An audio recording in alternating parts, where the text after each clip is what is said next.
Hi friends, నా పేరు Surendra. Welcome back to my channel live updates. Morning already ఒక live update చేశా కదా, దాని తర్వాత ఏం జరిగింది అనేది ఈ వీడియోలో చెప్తాను. సో విష్ణుప్రియ ఫీల్ అయింది, సీత మీద కోప్పడింది, నిఖిల్ మీద కోప్పడింది, నిఖిల్ని పిలిచి కుండ బద్దలు కొట్టింది. కానీ ఇంతలోనే మళ్ళా కరిగిపోయింది. అది అమ్మాయి నేచరు. తర్వాత సోనియా వాళ్ళ ఇంట్లో వాళ్ళు బాగా గుర్తొస్తున్నట్టున్నారు, కొంచెం డల్ మూడ్లోకి వెళ్ళిపోయింది. హౌస్ మొత్తం నిఖిల్ని నార్మల్ మూడ్లోకి తెచ్చే ప్రయత్నం చేస్తున్నారు. నిఖిల్ పర్సనల్ విషయాల గురించి కూడా యష్మి ప్రేరణ మాట్లాడుకుంటున్నారు. In a good way only. So నాకు తెలుసు బయట ఒకటి జరిగి వచ్చింది, సో దాని గురించి ఆలోచిస్తున్నాడా ఏంటా తెలియదు, నార్మల్ చేసే పనిలో ఉన్నారనమాట. మణికంఠకి ఆల్మోస్ట్ ట్రిగ్గర్ అయిపోతున్న కోపము, బట్ ఆపుకుంటున్నాడు. అటువంటి విషయం ఒకటి జరిగిద్ది. చికెన్ దొంగతనాలు, సాల్ట్ దొంగతనాల్లో భాగంగా ఒక చిన్న ఇన్సిడెంట్లో మీరు దొంగతనం చేశారా అది ఇది అన్నట్టు అడిగితే సీరియస్ అయిపోద్ది. అసలే మూడప్ అయింది సోనియా. తెలుసుకొని మాట్లాడు మణికంఠ అనగానే నార్మల్గా అడిగాను, అక్క ఎందుకక్క దానికంత సీరియస్ అని. మళ్ళీ వెంటనే పోయి అక్క ఏంటక్క కోపడ్డా అంటున్నాడు. అంటే కొంచెం యాంగర్ మేనేజ్మెంట్ ఇష్యూస్ని కంట్రోల్ చేసుకుంటున్నాడు అనిపించింది. ఆ తర్వాత నిఖిల్ మీద అయితే మణికంఠకి అలా కోపం వస్తుంది. నెక్స్ట్ ఇంకా బోలెడన్ని విషయాలు, గేమ్ విషయాలు, చికెన్ దొంగతనాలు, సాల్ట్ దొంగతనాలు, నబీల్ వచ్చేసి అసలు నబీల్ అంటే ఏం చేయలేడు అనుకుంటున్నారు అని చెప్పి చిన్న చిన్న దొంగతనాలు చాలా చేస్తున్నాడు, పన్నీర్ అంటే అన్నీ. వీటన్నిటి గురించి మాట్లాడుకుందాం, ఓకేనా? దానికంటే ముందు ఒక్క లైక్, ఓకే? మీ ఒక్క లైక్ చాలా అమూల్యమైందనమాట. లైక్ కొట్టి స్టార్ట్ చేయండి. అలానే కొత్త వాళ్ళు ఎవరైనా చూస్తుంటే please do subscribe our channel. కర్మ ఈజ్ బౌన్సింగ్ బోర్డ్. కర్మ సిద్ధాంతాన్ని ఎక్కువ చెప్తుంది ఈరోజు విష్ణు. అంటే మనకి కర్మ సిద్ధాంతం ఏంటి? కొంతమంది దేవుణ్ణి నమ్మినా నమ్మకపోయి కర్మను నమ్ముతారు. బేసిక్గా కర్మ ఏంటంటే కర్మ బూమ్రాంగ్, కర్మ ఈజ్ బౌన్సింగ్ బోర్డ్, ఇటువంటి ప్రావర్బ్స్ చాలా ఉన్నాయి. నువ్వు ఎదుటి వ్యక్తికి చెడు చేస్తే చెడు జరిగిద్ది, ఎదుటి వ్యక్తికి మంచి చేస్తే మంచి జరుగుద్ది అనేది కర్మ. సింపుల్ కర్మ. సో అది అసలు ఎందుకు వాడింది, ఓకేనా?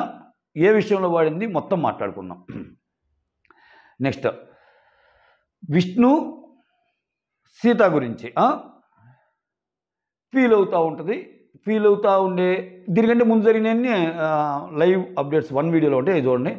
విష్ణు బాగా ఫీల్ అవుతే సీతకి పిలిచి చెప్పింది, సీత విషయంలో నువ్వు అన్నదానికి నేను బాగా హట్ అయ్యాను అన్నట్టు. సీత ఉంటే అసలు ఏమన్నా అని చెప్పవే, నేను నీతో జోక్గా అంటా కానీ నేనేమట్ట అన్నే, కొంచెం టైం ఇవ్వు, నాకు కొంచెం టైం ఇవ్వు అన్నట్టు చెప్తా ఉంటుంది అనమాట, ఓకే? ఆ తర్వాత నిఖిల్ విషయంలో కూడా ఫీల్ అయ్యింది, బాగా ఆలోచిస్తూ ఉంటుంది. సో ఇక్కడ నైనిక చూడండి, నైనిక ఒక విషయంలో నాకు చాలా మంచి గ్రేట్ అనిపిస్తుంది. నైనిక అందరికంటే చిన్నమ్మాయి, బట్ ఏదన్నా ఒక ప్రాబ్లమ్ సాల్వింగ్ స్కిల్స్ కోసమైనా సరే, లేకపోతే ఏదైనా ఇష్యూ వచ్చినప్పుడు డిస్కస్ చేయడానికైనా నైనికను చూజ్ చేసుకుంటున్నారు. అంటే అమ్మాయి చూడండి, మనిషి చిన్నమ్మాయి కానీ ఒక సజెషన్ ఇచ్చే రేంజ్లో ఉందంటే విచ్ ఈజ్ సూపర్బ్ అనిపించింది నాకు. సో ఇట్లా నిఖిల్ వచ్చి మాట్లాడుతున్నాడు, ఏంటి ఎలా ఉన్నావు, ఏం చేయాలంటే నువ్వు నార్మల్గానే ఉండు, ఎందుకంత ఆలోచిస్తున్నావు, ఇంట్లో అందరికీ నీ మీద మంచి ఒపీనియనే ఉంది, పెద్ద నిన్ను అందరూ చాలా నైస్గా అనుకుంటారు, అది ఇది అని చాలా చెప్పింది. విష్ణుప్రియకి కూడా చెప్తానే ఉంది. కానీ విష్ణుప్రియతో చెప్పేటప్పుడు ఒక మాట అంటుంది, ఏంటంటే నిఖిల్ అందరితో బాగుంటాడు, ఒక్క నిన్ను మాత్రం అపోజిట్గా చూస్తాడని. విష్ణుప్రియ సేమ్ డైలాగ్ తెచ్చి నిఖిల్ ముందు కూడా అంటుంది. అసలు మొత్తం ఏం జరిగిందో మాట్లాడుకుందాం.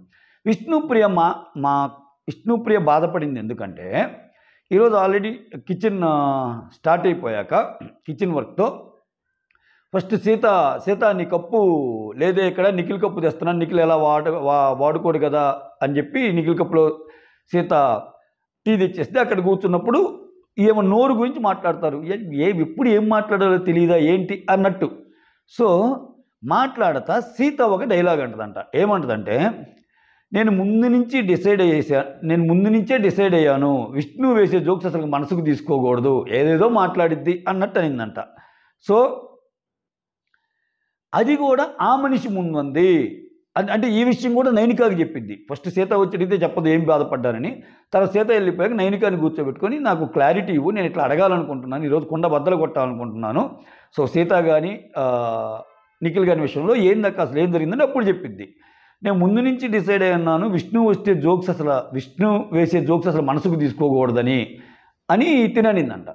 నేను ఒకరిని ఎవరన్నా ప్రేమిస్తే, నాకు బాగా కనెక్ట్ అయితే వాళ్ళు ఒక మాట అంటే నాకు కొంచెం బాధేస్తుంది. మోర్ దాన్ బాధేయటం కంటే నా మైండ్ ఎలా పనిచేస్తుందంటే, నేను కూడా ఏదో పాపం చేసుకుంటాను ఎవరికో వారికి, అందుకని ఇటువంటి నాకు జరుగుతున్నాయని ఫీల్ అవుతాను. వాళ్ళ మీద కోపం కంటే కూడా నేను ఏదో తప్పు చేసి ఉండొచ్చు, అందుకే కర్మ ఈజ్ ఏ బౌన్సింగ్ బోర్డ్ లాగా ఇవన్నీ నాకు తగులుతున్నాయి మళ్ళా అనుకుంటాను అన్నట్టు చెప్తుంది. అదేం లేదు లెక్క, అంతా బాగానే ఉంటుంది అది ఇదని చెప్తా ఉంది. లేదు నిఖిల్ ముందు కూడా అలానే అంటది అన్నట్టు చెప్పింది. ఇక నిఖిల్ విషయం వచ్చేసరికి దీని కన్సర్న్ ఏంటంటే ఆ అమ్మాయి చాలా ఓపెన్గా అడ్మిట్ చేస్తుంది. అందుకు మెచ్చుకోవచ్చు. ఇప్పుడు నిఖిల్తో నేను ఫ్రెండ్షిప్ చేయాలని కానీ మాట్లాడాలని కానీ ఉంటుంది, ఎందుకంటే ఈజ్ ఎ నైస్ గై. కానీ అట్ ద సేమ్ టైం అటు నుంచి అంత ఉండదు. అటు నుంచి అంత లేనప్పుడు నా నా ప్లేఫుల్నెస్ని కానీ, నేను మాట్లాడే మాటలను కానీ, నాలో ఉన్న ఇన్నోసెన్స్ని కానీ, లేకపోతే నాలో ఉన్న నిజాయితీని కానీ వాడుకొని మళ్ళీ నన్ను ఇది చేస్తే నాకు నచ్చదు, ఆ విషయంలో కుండబద్దలు కొట్టాలనుకుంటున్నాను అన్నట్టు చెప్తా. అట్లా నిఖిల్కి ఇట్లా సీతాకి. సీత కూడా ఇలా అనేసరికి నోరు నోరు నోరు అని పద్దాకలు అంటుంటే నేను ఏం మాట్లాడాలి ఇక్కడ అన్న సెన్స్ అనమాట విష్ణుప్రియది. ఓకేనా? ఇదే విషయము తర్వాత సీతతో కూడా చెప్పిందిలే కొంచెం లేట్ అయిపోయాక. ఓకే, విష్ణు అన్న మాట చూడండి. నిఖిల్ విషయంలో నాతో మాట్లాడటానికి ఇంట్రెస్ట్ లేనప్పుడు అప్పుడప్పుడు వచ్చి నాతో మాట్లాడటం ఎందుకు, అసలు పూర్తిగా కట్ చేయొచ్చు కదా అన్నట్టు. అప్పుడప్పుడు వచ్చి మాట్లాడటం ఎందుకు. ఇంకోటి ఏంటంటే అమ్మాయి అనేది ఇప్పుడు ఏదైనా ఇన్సిడెంట్ అయినప్పుడు నా తప్పులు వచ్చి నా దగ్గర ఫ్రీగా చెప్పగలుగుతున్నాడు కదా, నువ్వు అలా మాట్లాడుకు, బయట ఎలా పోద్దో ఈ విషయము అని అంటున్నాడు కదా విష్ణుని Nikhil. So at the same time ఇంత పెద్ద గొడవ అయినప్పుడు నాకు సోనియాకి నా డ్రెస్ గురించి కామెంట్ చేసింది, నన్ను పర్సనల్గా అంది, నన్ను కొన్ని పర్సనల్ కామెంట్ చేసినప్పుడు అట్లీస్ట్ ఇది నీది తప్పు అని ఆమెకు ఎందుకు చెప్పలేకపోతున్నాడు. ఫ్యామిలీస్ గురించి మాట్లాడుకుంటున్నారు, అన్ని విషయాలు షేర్ చేసుకుంటున్నారు, ఇన్ని అన్నప్పుడు అటు చెప్పకుండా ఇటు నా దగ్గరికి వచ్చి నీకు నోరెక్కువ ఇట్లా ఎందుకు అంటే నేను ఏదైనా పడతానన్నా, నేను ఏదైనా తీసుకుంటానన్నా, ఇది మాత్రం నాకు అసలు అర్థం కావట్లేదు అన్నట్టు చెప్తా. అన్నట్టు మనసులో అన్నీ పెట్టుకొని నిఖిల్తోనేది, నిఖిల్ రా అని చెప్పి నిఖిల్తో కూర్చోబెట్టి మాట్లాడుద్ది. నిఖిల్ యు ఆర్ నైస్, నేనంటే పడవకపోతే దూరంగా ఉండు, కాకపోతే నా నైస్ సైడ్ని నా ఇన్నోసెన్స్ని యూజ్ చేసుకొని నన్ను ఏమీ అనొద్దు అన్నట్టు చెప్తుంది అన్నమాట. నన్ను చూస్తే అందరూ నవ్వుకోవాలనే క్యారెక్టర్ నాది అని నైనికత కూడా అంటది. అందరూ నవ్వుకోవాలనుకుంటాను, ఎందుకు ఉన్నంతలో కొంచెం హ్యాపీగా ఉంచాలని అన్నట్టు చెప్తా ఉంటుంది అనమాట. దీంట్లో భాగంగానే నిఖిల్తో మాట్లాడేటప్పుడు కూడా చెప్తే నిఖిల్ ఒక మాట అంటాడు. ఏమంటాడు, రా కూర్చో అది ఇది అని చెప్పి. అరే నాకు ఈ ఇంట్లో నీకంటే క్లోజ్ ఎవరు ఉన్నారా, నీకు తప్పితే ఇంకెవరికి చెప్తాను, నేను నీతో ఉన్నట్టు వేరే వాళ్ళకి చెప్పలేను, మనిషితో ఒకలాగా ఉంటుంది అన్నట్టు అంటున్నాడు. మళ్ళా ఎన్ని చెప్పినా ఆయన ఒక్క మాట అంటే కరిగిపోతుందేమో. అవునా, ఏదైనా కానీ లేదు నేను ఇంకా జాగ్రత్తగా ఉండాలనుకుంటున్నాను అది ఇదని. విష్ణు ఏంటంటే క్లియర్గా చెప్తుంది, నాకు ఫ్రెండ్షిప్ ఇష్టమే కానీ అటునుంచి లేనప్పుడు ఎందుకు ఇంకా అటువంటిప్పుడు ఇంక నా దగ్గరికి వచ్చి మళ్ళీ చిన్న చిన్న విషయాలు నా దగ్గర మాట్లాడటము, నా ఇన్నోసెన్స్ యూజ్ చేసుకోవటం అవి వద్దు అని. నిఖిల్ అప్పుడప్పుడు వచ్చి మాట్లాడతాడంట మళ్ళీ, అసలు అవి కూడా ఎందుకు అని. ఆ తర్వాత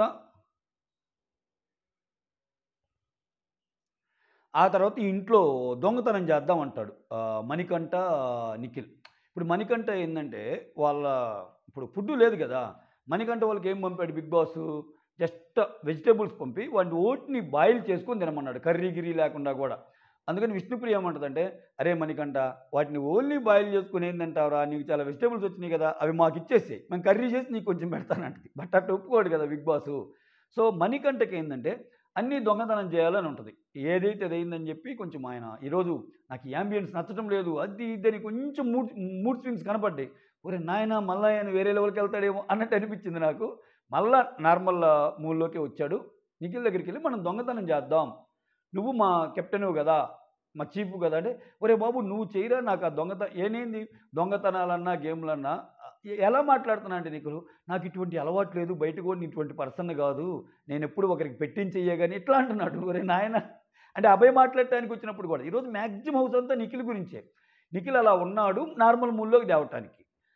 లేదురా అభయ్ నేను ఇదివరకులాగా ఉంటాను కానీ ఒకరోజు టైం ఇవ్వు నాకు అని అభయ్ మాట్లాడేటప్పుడు అంటున్నాడు, నేను ఒకరికి పెట్టించేయ కానీ ఇట్లా దొంగతనాలు చేయటం ఒకరి దగ్గర తీసుకోవటం ఇష్టం ఉండదు అంటున్నాడు. అది గేమ్ రా నాయన, నువ్వేందిరా 12 సంవత్సరాలు స్ట్రగుల్ అయినప్పుడు నీకు ఎన్ని తెలియవా అని అభయ్ అంటున్నాడు. అట్లనే మణికంఠ కూడా ఈ మణికంఠ ఏంటి సింగిల్‌గా దొంగతనం చేయంటే చేయలేడు అంటున్నాడు మళ్ళా. నీకు నా సహకారం నీ సహకారం నాకు కావాలి. నువ్వు నాకు చెయ్యి ఏముంది అన్నట్టు. అంటే మళ్ళా ఒక బాటిల్ దమ్మన్నా, ఒక బాటిల్ దొంగతనం చేయాలన్నా, ఏది చేయాలన్నా నువ్వు నాకు అప్రూవల్ ఇస్తే నేను గో హెడ్ అవుతాను. ఇద్దరం కలిసి చేద్దాం అంటాడు. దానికెందుకురా నువ్వు చేయరా నాకైతే పర్సనల్‌గా ఇష్టం లేదంటాడు. చివరికొచ్చి నువ్వు ఈరోజు చేయరా నెక్స్ట్ రోజు నేను చేస్తా అంటాడు. లాస్ట్‌కొచ్చి ఒరేయ్ ఇవన్నీ నా వల్ల కాదురా అన్నట్టు అడ్మిట్ చేస్తాడనమాట. మొత్తానికి ఈ దొంగతనాలు చేయటము ఇయన్నీ. ఆ తర్వాత నబీల్ ఉంటాడు గదా! నబీల్ వచ్చేసరికి మన చికెన్‌ని దొంగతనం చేశారు. ఓకేనా? మనం గూడా ఏదో ఒకటి దొంగతనం చేయాలి. అది ఇదంటే చివరికి ఏమంటాడంటే ఇక్కడ నిఖిల్ ఐడియా ఇస్తాడు. అరే దొంగతనం అంటే ఉప్పు, కారం మొత్తం కలిపేసేరా అప్పుడు పాడైపోద్దంటే అది బ్యాడ్ ఐడియా యాక్చువల్‌గా. తిన్న ఫుడ్డు ఈ విషయంలో సీత నాకు బాగా నచ్చింది. సీత ఇదే అంటది. ఇటువంటి పనులు చేసేటప్పుడు దొంగతనం చేయొచ్చు. ఏదేయొచ్చు. కానీ వండిన అన్నం వేస్ట్ కాకూడదనే పాయింట్ చాలా ఫెచ్చింగ్ అయ్యే పాయింట్. అది చాలా కరెక్ట్‌గా మాట్లాడింది సీత. నిఖిల్ ఏమంటాడంటే మొత్తము కారం, ఉప్పేస్తే ఇంక వాళ్ళు కూడా తినరు కదా! అంటే ఆ! అని చెప్పి ఇంక మన నబీల్ కూడా ఉప్పు, కారం దొంగతనం చేసి ఏదన్నా చేద్దాము, మొత్తం కలుపుదాం అనుకుంటే అది చేసే ముందు నైనికాని అడగాలి కదా! చీఫ్ గెస్ట్ అని వస్తే వద్దు వద్దు అటువంటివి బాగోదు. ఫుడ్ కదా! ఏదైనా వాళ్ళు కూడా ఆడారు కదా! అని అంటది. తర్వాత అంటది మనం తిన్నాకైనా చెయ్యి అన్నట్టు అంటది మళ్ళా. మళ్ళా అంటది అసలు వద్దులే ఈ ఆలోచన వద్దు. ఏమైనా దొంగతనం చేస్తే ఓకే గానీ ఇవన్నీ వద్దంటే ఇంకా ఆయన ఏం చేస్తాడు పన్నీర్ అంటే కొన్ని అన్నీ దొంగతనం చేసి బాత్రూమ్ ఆ పైన పెట్టేస్తాడనమాట. రూమ్స్ పైన కనపడకుండా. ఇది ఒక సీన్ చూపిస్తాడు. తర్వాత సోనియా, అభయ్ అడిగిన చికెన్ అంతా వాళ్ళు మన దొంగతనం చేసి 5 పీసెస్ ఇచ్చారు. అంటే నైనికా టీం నుంచి చికెను, యష్మి టీం వాళ్ళు దొంగతనం చేసి 5 పీసెస్ ఉంచారు. అయి కూడా తీసుకోవచ్చు కదా! ఒక్కొక్క పీస్‌తో మనం ఏం చేసుకోవాలి అది ఇది అన్నట్టు చెప్పుకుంటారు. ఆ తర్వాత ఇంకా సీత విష్ణు కన్వర్జేషన్ అనమాట. విష్ణుకి చెప్పే ప్రయత్నం చేస్తది. అయితే సీత దగ్గర ఎన్నున్నా విష్ణుని ఒక మంచి ఫ్రెండ్‌గా ట్రీట్ చేస్తుంది. అంటే అది అర్థమైపోద్ది మనకి ఆ వైబ్ అనేది. ఇప్పుడు విష్ణు నీ మాట వల్ల ఒక మాట వల్ల బాధపడ్డాను అనంగానే, "అరే ప్లీజ్ చెప్పరా నన్ను తినేస్తుందిరా! ఏం చేశానురా నేను" అన్నానంటే అక్కడ విష్ణుతో ఫ్రెండ్‌షిప్ కోరుకుంటున్నట్టు. అయ్యో! విష్ణు విషయంలో నేనేం జరిగింది? విష్ణు మంచిదే గదా! అని. అదే ఒకరి విషయంలో గొడవైనప్పుడు you are nothing to me. You are just an individual అన్నదనుకో, నీ ఫ్రెండ్‌షిప్ కోదాను, నీకోదాను నువ్వు పలకపోయినా ఏం గాదు అని. సోనియా అని అంటది కదా! అట్లా. అట్లానే సీత, విష్ణు గురించి చెప్తా. అరే! పృథ్వీ వచ్చి లైటర్ వేలో ఉంటాడు. నిఖిల్ వచ్చి స్ట్రాంగ్. సోనియా వచ్చి వోకలిస్ట్ గట్టిగా మాట్లాడిద్ది. యష్మిన్ ఆహ్, ఏం చేస్తదో ఏమో తెలీదు. కాపోతే ఆమెకు లక్కు ఫేవర్‌గా ఉంది. లక్కు ఫేవర్‌గా ఉండి అన్నిట్లో సేవ్ అవుతా వస్తుంది అన్నట్టు చెప్తాననమాట. ఆ తర్వాత యష్మి పృథ్వీతో మాట్లాడుతది. ఓకేనా? ఇక్కడ ఒక ప్లానేస్తారనమాట. అంటే మనీని యూజ్ చేసుకునే ప్లాను. యష్మి మనీకి ఏం చెప్పిద్దంటే, "నువ్వు నిఖిల్‌ని అడుగు. ఫుడ్ విషయంలో మీరు ఇబ్బంది పడుతున్నారు కదా! నువ్వు నిఖిల్‌ని అడుగు. నిఖిల్ గాని ఓకే అంటే ఈ ప్లాన్‌కి అది అమలు చేద్దాం. దానివల్ల మీకు కొంచెం ఫుడ్ వస్తది. మీరు హ్యాపీగా ఉండొచ్చు" అంటే ఇప్పుడు నువ్వు చెప్పే ప్లాన్ నిఖిల్‌కి నచ్చకపోతే నిఖిల్‌కి నచ్చితేనే ఓకే అంటున్నావు. ఒకవేళ నాకు నచ్చకపోతే ఏంటి అంటాడు. నాకు నచ్చకపోతే ఏంటి? నేను నిఖిల్‌కి చెప్పాక ఇది మణికంఠకి కూడా ఇష్టమైతేనే నేను మళ్ళా నిఖిల్‌కి కూడా చెప్తాను నాయనా అన్నట్టు అంటది యష్మి. అంటే మణికంఠ విషయంలో కొంచెం భయం ఉంది. అది క్లియర్‌గా తెలిసిపోద్ది నెక్స్ట్ సీన్‌లో. అయితే అంటే ఏంటంటే ఈఎం ప్లాన్ ఏందంటే ఇప్పుడు ఈ 2 టీములు గదా!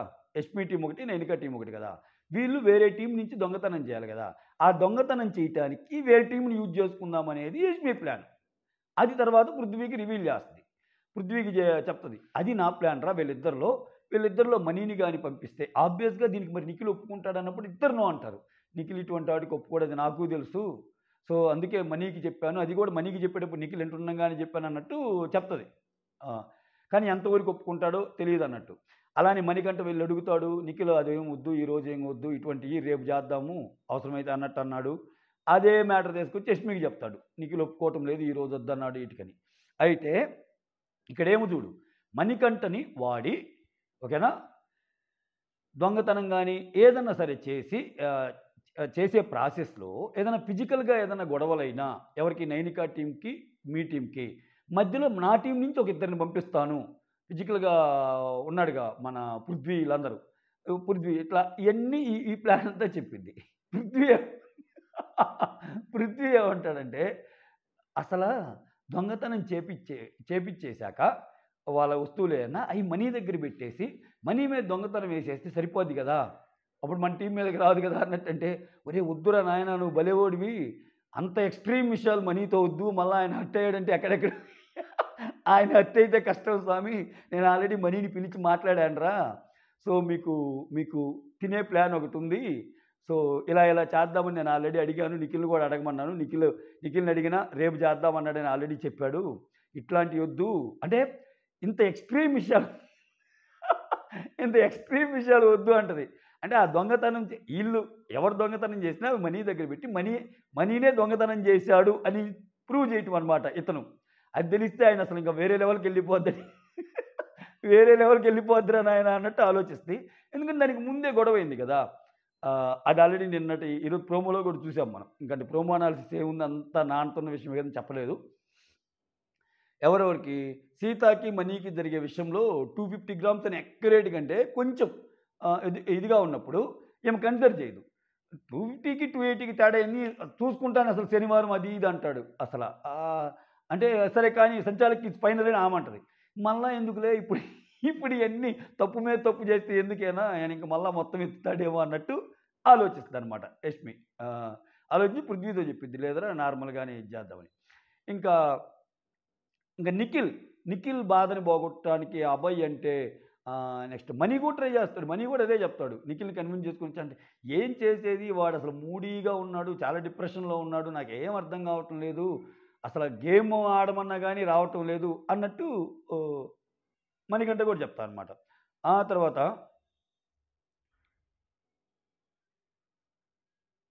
మణికంఠొచ్చి అక్కడ ఉంటాడు గదా!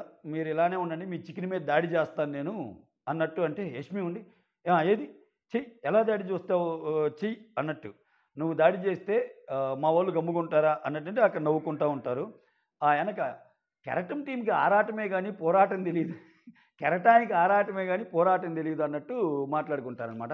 ఈ మధ్యలో నిఖిల్ గురించి ప్రేరణ అండ్ యష్మి కొన్ని మాటలు మాట్లాడుకుంటారు. కొన్ని విషయాల్లో ఆయన పర్సనల్ విషయాలు కొన్ని జరిగినియి. వచ్చే ముందే కొంచెం నాకు గూడా తెలుసు. దాంట్లో ఏదో డిస్టర్బ్డ్‌గా ఉన్నాడేమో. అయినా ఏంటో అర్థం గాదు. కొంచెం నిఖిల్‌ని నార్మల్‌గా చేస్తే మంచిది. గేమ్‌లో లేకుండా ఎటెటో ఆలోచిస్తున్నాడు అన్నట్టు చెప్తది యష్మి ప్రేరణతో. అవును ఎందుకు అలా ఉంటాం? గేమ్‌లో ఉండొచ్చు గదా! అన్నట్టు మాట్లాడుకుంటా ఉంటారు. ఆ నిఖిల్ గురించి. నాకు తెలిసి నిఖిల్ బ్రేకప్ విషయాలు ఇవన్నీ గూడా మొత్తానికి ఏదో మొత్తం డిస్కషన్స్ అయ్యాయి వచ్చేటప్పుడు. ఆ తర్వాత ప్రేరణ ఉండి ప్రేరణతో మళ్ళా నిఖిలేమో యష్మి ఏమంటదంటే, ఇప్పుడు నువ్వు ఉన్నావనుకో నిన్నెప్పుడైనా నామినేట్ అంటే నేను చెప్పేస్తాను. అసలు ఆ అమ్మాయి అంటేనే నాకు నచ్చదని అంటున్నారు. అంటే సింపుల్‌గా ఏదన్నా ఈ అమ్మాయి అంటేనే నాకు నచ్చదని ఏస్తున్నావంటే అది రియల్ నామినేషనా? లేకపోతే ముందే అనుకున్న నామినేషనా? అన్నది నాకు అర్థం కాల. యష్మిలో చాలా తెలివితేటలు ఉన్నట్టున్నాయి ఇటువంటియి. కైండ్ ఆఫ్ యష్మి కనపడదు కానీ చాలా గ్రూప్ గేమ్ ఆడే మెంటాలిటీ. మళ్ళా ప్రేరణ అంత కాదు. అదే టీమ్‌లో ఉన్న ప్రేరణ కొంచెం ఆలోచిస్తది. న్యాయం ఏంటి? ధర్మం ఏంటి? ఎథిక్స్ ఏంటి అని. గేమ్‌లోకి వస్తే ఈ అమ్మాయికి నో ఎథిక్స్ నథింగ్ యష్మి. అట్లా ఉంటాయి. ఆ తర్వాత నిఖిల్ ఒక విషయం షేర్ చేసుకుంటాడు ఈరోజు. నిఖిల్ ఇలా ఆడటానికి గానీ, ఇలా మదన పడటానికి గానీ ఆయన గేమ్‌లోకి వచ్చేటప్పుడు వాళ్ళ ఫ్రెండ్ చెప్పాడంట. అరే! ఇవన్నీ ఉంటాయి. మెంటల్ టార్చర్ ఉంటది. మెంటల్ స్ట్రెస్‌నెస్ ఉంటది. ఒక్కోసారి మన మూడంతా ఆఫ్ అయిపోతాము హౌస్‌లో జరిగే ఇన్సిడెంట్స్‌కి. ఈ గ్రూపులు ఎన్నొద్దు. నువ్వు నీలాగా ఆడు. నువ్వు నీలాగా ఉండు అని చెప్పారంట. సో, అది అలా ఆడటానికి ట్రై చేస్తున్నాను. సో, ఎంత ట్రై చేసినా చివరికి నాకు ప్రశాంతత పోతుంది అన్నట్టు మాట్లాడుకుంటున్నాననమాట. ఇది ఓవరాల్‌గా జరిగింది. ఇంకా ఫుడ్ అంటారా? ఇంకా మా చికెను దొంగతనం చేస్తున్నారు కాబట్టి మీకు అరగదని ఈళ్ళు అనుకుంటా ఉంటారనమాట. అయినా వాళ్ళు ఆ చికెన్‌తో తినేస్తారు. ఆ తర్వాత నిఖిల్ అండ్ మణికంఠకి మాత్రం వెజిటబుల్స్ వస్తాయి. వాటిని జస్ట్ ఉడకబెట్టుకొని తిను అన్నట్టు చెప్తారు. కర్రీలాగా కూడా కాకుండా ఖచ్చితంగా ఇంకొక పూట దాటితే మణికంఠ ఉగ్ర రూపం చూస్తాం. ఆయనకి అసలే ఆకలి మీద ఉన్నాడు. ఆయన ఏదేం చేసేస్తాడసల. అది అది అది మరి ఓవర్ కూడా అనిపించింది నాకు. ఏదో ఒక పూట అంటే ఓకే గానీ ఇంతసేపు పెడితే ఆకలి కాకుండా ఎలా ఉంటది?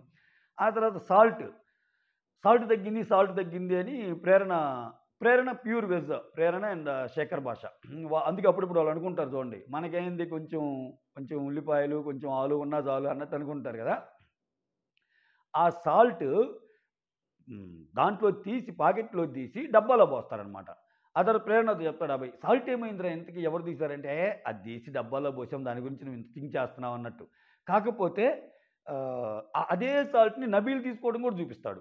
అంటే నిఖిల్ చెప్తాడు కదా నబీల్ తోటి, ఆహ్, మన వస్తువులో మీ వస్తువులో దొంగతనం చేశారు కాబట్టి నువ్వు కూడా కారము, ఉప్పు అన్నీ ఏసేసే చికెన్‌లో అన్నట్టు చెప్పినప్పుడు, ఈ ఉప్పు దాచిపెట్టట ఉప్పు పోసుకోవటము, కారం పోసుకోవటము అవన్నీ ప్యాకెట్స్‌లో పెట్టుకోవడం ఇవి చూపిస్తారనమాట కొంచెం. ఆ తర్వాత నైనిక ఎప్పుడైతే ఒప్పుకోలేదో అయన్నీ వద్దు వండినన్నం ఎందుకు అని అప్పుడు ఆగిపోతారు. ఆ తర్వాత సీత కూడా అదే అంటది వద్దొద్దు అని. అప్పుడు విష్ణుప్రియ అంటది, "ఏయ్! తప్పేముంది వాళ్ళు మనల్ని అన్ని దొంగతనం చేస్తే మనము ఇది చేయటానికి ఏమి అసలు మరీ అంత మంచితనం పనికిరాదు" అది ఇది నబీల్ కూడా అంటాడు. "అంత మంచితనం వద్దు సీత, అంత మంచితనం వద్దు విష్ణుప్రియ" అంటానే ఉంటాడు. అంటే విష్ణుప్రియ కన్విన్స్ అయ్యిద్ది సీత చెప్పాక. సీత ఏమంటది, "వద్దొద్దు ఫుడ్ దొంగతనం అనేది వేస్ట్. అది ఎవరు చేసిన ఫుడ్డే కదా! వాళ్ళు కష్టపడ్డా, మనం కష్టపడ్డా ఫుడ్ వేస్ట్ ఎందుకు?" ఆబ్వియస్లీ అది చాలా మంచి పాయింట్. నైనిక చెప్పినా, సీత చెప్పినా. దొంగతనం చేయండి ఇంకా వాళ్ళయి. అది ఎవరో ఒకరు తినాలి. ఆ ఫుడ్ అనేది ఎవరో ఒకరు తినాలి. వేస్ట్ కాకూడదన్న కాన్సెప్ట్ అనమాట. సో, ఇలా ముందుకెళ్తా ఉన్నాయి. మొత్తానికి నిఖిల్‌ని ఈ నిఖిల్‌ని ఇది చేయటానికి హౌస్‌మేట్స్ మొత్తం కష్టపడుతున్నారు. సో, ఏంటో ఆయన బాధేంటో ఇప్పుడు ఇంకొకటి, 'బిగ్ బాస్'కొచ్చే ముందు ఈ కాన్సెప్ట్స్ అన్నీ తెలియవా? ఇటువంటివి ఉంటాయి, దొంగతనాలుంటాయి, బ్లేమింగ్ కాన్సెప్ట్స్ ఉంటాయి. నీ తప్పు లేకుండా నిన్ను మాట అంటారు. నువ్వు పడాలి, లేవాలి, కెరటాల్లాగా లేవాలి. అటువంటిది నువ్వంత ఇదిగా నువ్వు వచ్చిన 1 వీకే ఇలా బాధపడితే కొంచెము నాకేమనిపిస్తుంది చెప్పనా? సో, ఇది జరిగిద్దో లేదో తెలీదు గానీ జస్ట్ చెప్తున్నా. దీనికి మళ్ళా ఒక స్పెషల్ అనాలిసిస్ ఎందుకు దీంట్లోనే చెప్పే ప్రయత్నం చేస్తా. నెక్స్ట్ వీక్ నాగ్ సార్ వచ్చి, సో, ఇది మొత్తం ఎత్తేసి ఈ మొత్తం మ్యాటర్స్ అన్నీ మాట్లాడాక, అసలు మీకిచ్చిన గేమ్ ఏంటి? మీరు ఆడిందేంటి? అని మాట్లాడాక, నిఖిల్‌ని టార్గెట్ చేసే విధంగా మాట్లాడొచ్చు. ఎందుకు చెప్తున్నానంటే, అంటే ఫస్ట్‌లోనే ఓటింగ్ పెట్టి, దీంట్లో మీకు నచ్చనోళ్ళు ఎవరంటే ఎవరు నిఖిల్‌కెయ్యరు. అసలే డల్‌గా ఉన్నాడు కదా! ఇదని. సో, నీ వల్ల గేమ్ అంతా పాడైపోయింది నిఖిల్. ఏమనుకుంటున్నావు నువ్వు? అసలు అది ఒక గేము. ఆ గేమ్ అనేది మర్చిపోయి, నువ్వెంతసేపటికి వేరే జోన్‌లో నువ్వెళ్ళటమే కాకుండా మిగిలిన కంటెస్టెంట్స్‌ని గేమ్‌ని కూడా నువ్వు సప్రెస్ చేస్తున్నావు. నీ వల్ల వేరే వాళ్ళు కూడా ఆట ఆడటం లేదు. ఎందుకంటే ఇప్పుడు నిఖిల్ వల్ల బిగ్ బాస్‌కొచ్చిన తంట ఏందంటే, ఆయనేదో ట్రాక్ నడుపుదాం అనుకుంటాడు. వీళ్ళేమో టక్కన సోనియా ఏమో నాకు తమ్ముళ్ళలాంటోడు అంటది. ఈయనేమో నాకు అమ్మలాంటోడు అంటారు. టక్కన ఖతం. ఇంక అంత మాటలన్నాక ఇంక అటువంటి యాడ నడుపుతారు. ఆ తర్వాత ఏదో ఫిట్టింగ్స్ పెట్టాలనుకుంటారు ఇటువంటి గేమ్స్ పెట్టి. నేను దొంగతనం చేయను. అవసరమైతే నేనే ఓడిపోతాను వాళ్ళకి అన్నం కోసమని ఇతను ముందుగానే ఒక డెసిషన్ తీసుకోవడం మంచిగా ఉండటం వల్ల, ఇంకా రేషన్ దొంగతనం ఏంటి? రేషన్ కాపాడుకోవటం ఏంది? ఈ కాన్సెప్ట్ అంతా పోయింది కదా! ఇప్పుడు ఆ నైట్ మొత్తం ఫన్ జనరేట్ అవ్వాలంటే, వాళ్ళేదో రేషన్ కాపాడుకోవాలి, ఎదుటోళ్ళు దొంగతనం చేయాలి. ఇప్పుడు అదే కదా! దాంట్లో భాగంగానే కదా! ఈ చికెన్ దొంగతనాలంటే, సాల్ట్ దొంగతనాలంటే కొంచెమైనా వచ్చింది. సో, లేదు లేదు మేము మహాత్ములం అంటే అటువంటివి జరగవు కదా! సో, ఇటువంటివి మాట్లాడే ఛాన్స్ కూడా ఉంది. ఇద్దరి మధ్య గొడవ వస్తే తగ్గిస్తా ఉంటాడు కూల్ చేసి. ఇవన్నీ బిగ్ బాస్ ఫార్ములాకి విరుద్ధం. సో, ఆబ్వియస్‌గా దీన్ని కంటిన్యూ చేస్తే అందరూ మహానుభావులు, అందరూ మంచోళ్ళు, మనం సమాజం అంటేనే మంచి, మంచి అంటేనే సమాజం ఇటువంటి డైలాగులు చెప్తే పనికిరాదు కదా! సో, నాకేమనిపిస్తుందంటే నిఖిల్‌ని ఫస్ట్ నాగ్ సారు అంటే స్క్రీన్ ప్లే ఇలా ఉండొచ్చని నేను అనుకుంటున్నా. వాళ్ళు ఎలా రాస్తారో మనకు తెలీదు. BB team, creative team. First అందరిని లేపి అడిగాక, నిఖిల్ మీద పాయింట్స్ వచ్చే విధంగా, నిఖిల్ గురించి పాయింట్స్ అందిస్తాడు నాకు సారే. నిఖిల్‌ని అరుస్తా. ఎట్లా అంటే, "అసలు ఏమన్నా ఆడావా నువ్వు? నువ్వేం గేమ్ ఆడావు? అసలు నువ్వు ఆడింది గేమేనా?" అని నిఖిల్‌ని ఒక 4 మాటలు అన్నాక, అప్పుడు ఓటింగ్ పెడతాడు. ఒక వరస్ట్ పెర్ఫార్మర్ కాన్సెప్టో ఏదో. ఇప్పుడు సాటర్‌డే మారింది. మీ గురించి మీరే జడ్జ్ చేయాలన్నారు కదా! ఇప్పుడు నాగ్ సార్ మాట్లాడకుండా ఓటింగ్ అంటే చాలామంది నిఖిల్‌కెయ్యరేమో. నాగ్ సార్ ఆల్రెడీ నిఖిల్‌ని మాటలన్నాక ఆబ్వియస్‌గా వాళ్ళకి డేరొస్తది. నాగ్ సారే తప్పన్నాడంటే ఇంక మనం కూడా ఈ విషయంలో వేరే వాళ్ళు వద్దురా స్వామి నిఖిల్‌నే ఏద్దాం అంటారు. ఇప్పుడు నిఖిల్ అందరూ నాకెందుకో నామినేట్ గాని, వరస్ట్ పెర్ఫార్మర్‌గా చేస్తే ఖచ్చితంగా ఫస్ట్ టైమ్ గాని ఆ జైలు వాడితే నిఖిల్ ఆ జైల్లోకెళ్తే అదొక పెద్ద మ్యాటర్ అయిద్ది. ఆ తర్వాత నిఖిల్ మళ్ళా అక్కడి నుంచి లేస్తాడా? నిఖిల్ ఎలా ఉంటాడు? అనేది జస్ట్ ఒక ఒక ఒక యూజ్ కేస్ కింద మనం మాట్లాడుకోవచ్చు. ఒక సినారియో కింద. ఎందుకంటే దానికి ఛాన్సెస్ ఉన్నాయి. ఆయన వల్ల గేమ్ పాడవుతుంది. ప్లస్ నిఖిల్‌ని జైలుకి వెళ్ళటం వల్ల అదొక మ్యాటర్ అయిద్ది. ఓహ్! నిఖిల్ మీద అందరూ వరస్ట్ పెర్ఫార్మర్ ఇచ్చారు. అది ఇది అని అన్నారనుకో. సో, దాని లోపల నేను మీ అందరి మంచి కోసం ఆలోచించాను తప్పితే నాకెందుకురా! ఇక చూడరా నేను గేమ్ మొదలు పెడతా అని ఆయన జైలు నుంచే బాషారా అని స్టార్టింగ్ బయటకొచ్చాడనుకో. అప్పుడు ఏదైనా కంటెంట్ వస్తదా అన్నది. సో, దానికి ఇంకా ట్విస్ట్ ఇయ్యాలంటే నిఖిల్‌ని జైల్‌లో ఏశాక, ఆ జైలు నుంచి బయటికి తీసుకొచ్చేది ఒక వైల్డ్ కార్డ్ ఎంట్రీతో కూడా తేవచ్చు. ఆ వైల్డ్ కార్డ్ ఎంట్రీ కావ్య అని నేను చెప్పలేను కానీ అది వామ్మో ఈ స్క్రీన్ ప్లే ఇంకా ఓవర్ అయిపోద్ది మళ్ళా. కావ్య అంటే నిఖిల్ ఫ్రెండ్ ఉంటుంది కదా, వాళ్ళు ఈ మధ్య బ్రేకప్ అయ్యారని. ఒకవేళ నిజంగా అది చేస్తే సెన్సేషన్. అంతా బాధపడతా ఉండగా జస్ట్ ఇమాజిన్ ఒకవేళ ఇది జరిగితే నిఖిల్‌ని వరస్ట్ పెర్ఫార్మర్‌గా అందరు సెలెక్ట్ చేసుకొని గేమ్ మార్చుకోవాలని నిన్ను జైలుకి పంపిస్తున్నామని నిఖిల్ జైల్‌లో ఎళ్లి ఒక ఫోటో, అర ఫోటో ఉన్నాక one fine day one night సైలెంట్‌గా ఎంటర్ అయిపోయి నిఖిల్ జైలు తలుపులు తీసి రా అనే క్యారెక్టర్‌లో కావ్య వస్తే ఏమన్నా ఉంటదా? హే నువ్వా? హే నేనే అని ఆమంటే ఇయన్నీ జరగవు. అంటే లాస్ట్ లైన్ జరగదు. లాస్ట్ లైన్ అనేది నేను ఓవర్ అంటే ఆ సీన్‌ని పండించడం కోసం చెప్పా అనమాట. ఒకవేళ నిజంగా ఆ అమ్మాయికి వచ్చే ఛాన్స్ ఉంటే నేనైతే క్రియేటివ్ టీమ్‌కి ఇదే చెప్తా. వాళ్ళిద్దరూ ఆల్రెడీ విడిపోయారు అది ఇది అని ఉంది కదండీ! కొంచెం తెప్పియండి అని చెప్తాను. ఒకవేళ ఇన్‌కేస్ కావ్య కాకపోయినా వేరే వైల్డ్ కార్డ్ ఎంట్రీ ఎలాగో ఫస్ట్ వీక్ అయిపోయాక రాలేదు కాబట్టి సెకండ్ వైల్డ్ కార్డ్ ఎంట్రీకి ఈ నిఖిల్ ఎపిసోడ్‌కి లింకప్ అయ్యే విధంగా ఏదన్నా పెడతాడా? రేయ్! టూ మచ్ థింక్ చేసావురా నువ్వు. ఓవర్‌కే ఓవర్‌రా అనుకునేవాళ్ళు కూడా ఉంటారు. జస్ట్ నాకు అనిపించిన థాట్ ప్రాసెస్‌ని మీ ముందు పెట్టే ప్రయత్నం చేశా. Okay. That's all. Thank you so much. Signing off me Surendra.